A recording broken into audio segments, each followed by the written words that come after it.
Goeiedag almal, ek is Manny van Bloemfontein. Dit is vandag Sondag, die 16 Augustus 2026. Ons doen die nuus in kollig en ons hoofopskrif vir vandag sê: plaasaanval in Limpopo, boer erg aangeraand en sy vingers afgeknip. Nog berigte: Suid-Afrika moet selfstandig word ondanks FSA se taweriewe. Kaapstad se metro gee afslag op munisipale tariewe vir pensionarisse.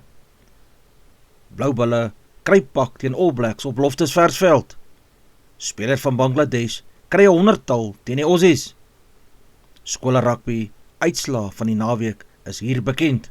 'n Wrede plaasroof in Limpopo het tot 'n groot polisiesoektog gelei nadat 'n boer en sy werknemers deur 4 gewapende mans oorval is.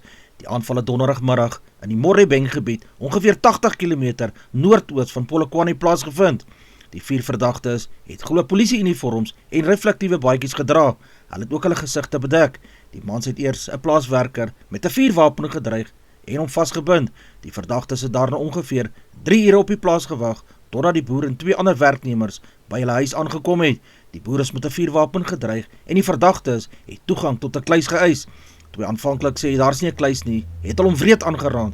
Volgens die polisie is die boer met 'n pik en is aan bok geslaan. Die aanvallers het daarna 'n sykniptang gebruik om sy vingers af te sny. Hulle het hom glo probeer dwing om die plek van die kluis en die sleutels bekend te maak. Die aanvallers het uiteindelik self daarin geslaag om by die kluis uit te kom. Die inhoud van die kluis was onder meer 5 gewere, 1 pistool en ammunisie. Die aanvallers het ook 'n onbekende bedrag kontant, bankkaarte en 4 selfone geroof. Nadat hulle die kluis oopgekry het, het die verdagtes die slagoffers weer vasgebind. Hulle daarna die sleutels van die boer se voertuig ook geëis. 1 skoot is glo tydens hierdie voorval afgevuur. Die verdagtes het toe met die boer se wit Toyota Hilux dubbelkajuitbakkie van die plaas af weggevlug. Die 4 verdagtes is steeds op vrye voet en niemand is tot dusver in hegtenis geneem nie. Die polisie het 'n groot soektog van stapel gestuur om die verdagtes op te spoor en ook die gesteelde vuurwapens en die voertuig terug te kry. Die voorval word as 'n besonder ernstige gewelddadige roof ondersoek. Dit is veral kommerwekkend dat die aanvallers hulle as polisiebeamptes voorgedoen het om toegang tot die plaas te verkry. Die saak beklemtoon ook die gevaar waaraan mense in landelike gebiede blootgestel kan word wanneer gewapende misdadigers hulle teiken. President Cyril Ramaphosa sê lande in Afrika moet leer om meer selfstandig te wees en minder afhanklik van groot buitelandse ekonomieë te wees. Sy opmerkings kom te midde van groot onsekerheid oor internasionale handel en die Amerikaanse regering se tariewe op produkte van verskillende lande. Volgens Ramaphosa moet Afrika nie net grondstowwe uitvoer en klaarverwerkte produkte teen hoër pryse terugkoop nie. Die vasteland moet eerder sy eie hulpbronne gebruik om fabrieke, nywerhede en werksgeleenthede te skep. Hy sê die SADC-streek beskik oor groot hoeveelhede, minerale, landbouprodukte, energiebronne en menslike vaardighede. Hierdie hulpbronne kan volgens hom gebruik word om ekonomiese groei binne die streek aan te dryf. Die president se boodskap is dat lande meer met mekaar moet handel dryf en hulle eie produksievermoë moet verbeter. Dit kan help om die risiko te verminder wanneer groot handelsvernoot soos die FSA nuwe tariewe gaan instel. 5 mans tussen die ouderdomme van 19 en 36 jaar is in hegtenis geneem na gewapende rooftog by 'n drankwinkel in Lamberts Bay. Die rooftog het Woensdag aand 12 Augustus omstreeks 1900 uur by 'n drankwinkel in Boerelstraat plaasgevind. Volgens die polisie het 4 gewapende mans die winkel binne gestorm. Die eienaar in klante is met 'n vuurwapen gedreig en beveel om op die vloer te lê. Een van die verdagtes het glo 'n vuurwapen teen die eienaar se kop gehou en geld van hom geëis. Die rowers het daarna met die eienaar se selfoon 'n onbekende bedrag kontant uit die kasregister en verskeie bottels alkohol weggevlug. Niemand is tydens die rooftog beseer nie. Nadat die polisie van die rooftog in kennis gestel is 'n waarskuwing uitgestuur dat die verdagtes in die rigting van Piketberg verdwyn het. Die stad Kaapstad het besluit om verdere verligting aan sekere huiseienaars te gee met pensionarisse onder die mense wat voordeel kan trek uit die veranderings aan die munisipale eiendomsbelasting. Die doel van die maatreëls is om die finansiële druk op huishoudings te verminder, veral vir mense wat van 'n vaste inkomste leef. Vir baie pensionarisse is die maandelikse munisipale rekening 'n groot uitgawe. Wanneer eiendomsbelasting, water, elektrisiteit en ander munisipale koste saamgetel word, kan dit 'n aansienlike bedrag wees. Die stad se nuwe begrotingsmaatreëls sluit onder meer 'n verhoging van die bedrag van 'n residensiële eiendom wat eiendomsbelasting vrygestel word in. Die Toyota Cheetah sal vandag teen die Bulls in die Currie Beeker sonder die ervare Springboks krampskakel Faf de Klerk moet klaarkom. De Klerk is uit die span gelaat nadat hy 'n skouerbesering opgedoen het. Die Cheetahs het bevestig dat hy weens hierdie besering nie beskikbaar is vir die belangrike wedstryd teen die Blou Bulle of Loftusversveld vandag nie. De Klerk het 'n groot rol vir die Cheetahs gespeel sedert hy vir die Bloemfonteinse span aangesluit het. Hy het ook onlangs sterk vertonings gelewer en is as speler van die wedstryd aangewys in die Cheetahs oorwinning oor die Stormers. Sy afwesigheid is dus 'n groot terugslag vir die Cheetahs, veral omdat hulle tans baie belangrike Curriebeeker-punte najag. Revan Creer kry nou die geleentheid om die nommer 9 trui te dra. Creer het die afgelope paar wedstryde goeie rugby gespeel en sal nou die taak hê om die Cheetahs se agterlyn teen die Bulls te beheer. Die wedstryd tussen die Bulls 15-tal en die Toyota Cheetahs word vandag op 16 Augustus om 1500 uur by Loftusversveld in Pretoria beslis. Verdere uitslae van die Curriebeeker lyk as volg. Die Pumas het 29 aangeteken teen die Stormers se 7 punte. Die Leeu's het 29 aangeteken teen Boland Cavaliers se 38 punte. Die Griekwas het 55 aangeteken teen die Sharks se 21 punte. Die punteleer van die Curriebeeker lyk as volg. In die eerste plek is die Griekwas op 21 punte, in die tweede plek is die Boland op 16 punte, in die derde plek is die Cheetahs ook op 16 punte. Die Pumas is in die vierde plek met 16 punte, gevolg in die vijfde plek deur die Leeu's met 13 punte. Die Stormers 15-tal is in die 6de plek met 11 punte, die Sharks 15-tal is in die 7de plek met 10 punte, en die laaste plek is die Blou Bulle met 3 punte. Die Spaanse golfster Jon Rahm kan aan die einde van die 2026 seisoen die omstrede LIV golfreeks verlaat. Volgens internasionale berigte verwag mense binne LIV golf toename dat Rahm na vanjaar se seisoen sy rug op die reeks gaan keer. Rahm het egter nog nie self amptelik aangekondig dat hy gaan vertrek nie. Die moontlike vertrek kom op 'n interessante tyd vir Rahm. Hy het onlangs sy derde agtereenvolgende individuele LIV kampioenskap gewen en homself as een van die belangrikste spelers in die reeks gevestig.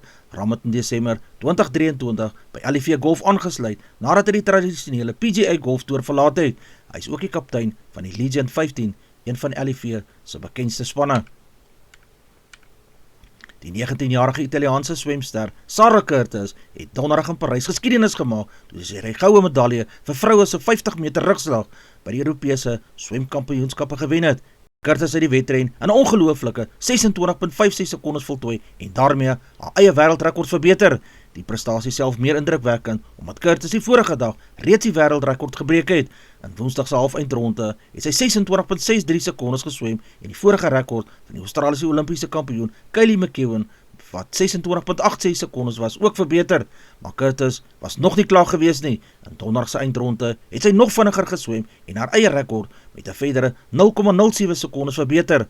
Die Franse swemster Mary-Emile Mollo het die silwermedalje gewen, terwyl Brittanje se Lauren Cox die bronsmedalje verower het. Bangladesh se jong openingskolwer Tanzi Hassan het geskiedenis gemaak in die eerste toets teen Australië in Darwin. Tanzi het uitstekende 101 lopies van 197 balle aangeteken en het die eerste Bangladeshi geword om 'n toets 100-tal op Australiese bodem te kan slaan. Sy kalm en gedissiplineerde kolwer het Bangladesh gehelp om 'n sterk posisie teen die Aussies in te neem. Hy het 'n belangrike vennootskap gevorm en gewys dat hy onder groot druk teen Australië sy wêreldklas bowlers kan presteer. Dit was ook Tanzi sy eerste toets 100-tal en het in sleg in sy tweede toetswedstryd reg gekry. Dit was 'n besonderse prestasie vir hierdie 25-jarige kolwer en een van sy hoogtepunte van Bangladesh se indrukwekkende vertoning teen die Australiese span. Die Blou Bulle het Saterdag 'n moeilike aand op Loftusversveld beleef toe hulle met 50 teenoor 19 teen die All Blacks verloor het. Die Nieu-Zeelanders het van die begin af die wedstryd beheer en die Bulle onder geweldige druk geplaas. Die All Blacks se tempo, fisieke spel en afronding was net te veel vir die Pretoria se span. Die Bulle het wel hard probeer om terug te veg en het 19 punte aangeteken, maar hulle kon nie die All Blacks se aanvalsmag gekeer het nie. Vir die Bulle was dit 'n waardevolle, maar 'n harde les teen een van die rugby se grootste name. Die All Blacks stap weg met 'n duidelike oorwinning van 50 teenoor 19, terwyl die Bulle nou sal moet fokus op hulle volgende uitdaging. Die Suid-Afrikaanse onder 18 skolespan het 'n indrukwekkende oorwinning teen Engeland behaal en met 68 punte teenoor 40 van Engeland geseëvier. Die jong Suid-Afrikaners het uitstekende rugby gespeel met vinnige balverspreiding, goeie hardloopwerk en sterk aanvalle wat Engeland se verdediging behoorlik onder druk geplaas het. Die wedstryd was vol aksie en albei spanne wat bereid was om die bal te laat loop. Suid-Afrika het egter veral in die tweede helfte die oorhand gekry en hulle kans uitstekend benut. Die 68 punte wys hoe gevaarlik die Suid-Afrikaanse span met die bal in die hand was. Engeland het wel 40 punte aangeteken, maar kon nie die tempo van die Suid-Afrikaners bygehou het nie. Die naweek se skole rugby uitslae lyk as volg. Hudson Park 97, Ooskus Gym 17 punte, Drosdui 37, Outeniqua 26, Bishops 22, SACS 55, Rondebos 33, Wynberg 29, Milnerton 10, Melkbosstrand 5, Brackenfell 7, HTS Bellville 28, Paul Roos Gymnasium 37, Grey College van Bloemfontein 29, Charlie Hofmeyer 43, Montague 10, DF Akademie 18, Bellville 21, Huguenot 28, Swartland 31, Robertson 14, Langeberg 7, Duil 12, Queen's College 22, Graham 54 en Muir 27 punte, Pearson 17, Parelvallei 43 punte, Daniel Pienaar het 24 en Brandwag van die Oostelike Provinsie het 12 punte, Grey Hoërskool 61 en Selborne 47 punte, Welkom Gymnasium 37, Trio van Kroonstad 34, Jean Foussé van Bloemfontein 35, Sentraal Skool 25, Centurion 27, Potchefstroom 24, Standerton 36, Hans Strydom 14, Pretoria Noord 42, Ellis Ras 38. Advertensie van Netwerk 24, tekenen en kry verskeie tydskrifte en koerante.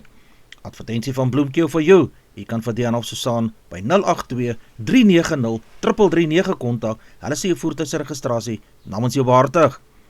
Ons weerberig vir die streek lyk so: Messina 1126, Polokwane 821, Lephalale 825, Mbombela 824, Mahikeng 823, Pretoria 1123, Johannesburg 1021, Ermelo 419, Galagadi 1327, Gaborone 1123, Richards Bay 1426, Pietermaritzburg 925, Durban 1423, Port St Johns 1327, Pongola 1226, Maputo 1525, Bethlehem 520, Bloemfontein 721, Alwel Noord 822, Welkom 921, Vryburg 724, Kimberley 1023, Appington 1328, Prieska 1127, Springbok 1028, Karasburg 1430, Keetmanshoop 1529, Mariental 1229, Alexanderbaai 1020, Brandvlei 1329, Loedersbaai 1627, Vredendal 926, Kaapstad 13 en 18, Sutherland 1122, George 1224, Jeffreys Bay 1429, Kabarra 1332, Grafreinet 1326, Kapogalas 1020, De Aar 1023, Molteno 719, Beaufort West 1527, Oos-London 1431, Mabalani 1427. Ons verkorte weerberig per provinsie vir vandag: Gauteng sonnig en koel, Mpumalanga provinsie sonnig en koel, Limpopo ook sonnig en koel, Noordwes provinsie sonnig en koel, die Vrystaat is ook sonnig en koel, Noord-Kaap provinsie mis langs die kus, elders sal het sonnig en koel tot warm word, die Wes-Kaap mis op plekke, koel tot warm met gedeeltelike wolke in die Suidweste, die Oos-Kaap provinsie meestal sonnig en koel tot warm, KwaZulu-Natal meestal sonnig en koel tot warm. Ons gedagte vir die dag: moenie vandag te veel bekommer oor wat môre bring nie. Doen vandag wat jy kan met die beste van jou vermoë en vertrou dat môre homself sal uitsorteer. Dis al vir vandag. Onthou om te like, deel met jou vriende en jou vriendinne en onthou te subscribe op my kanaal. 'n Aangename dag word vir almal toegewens.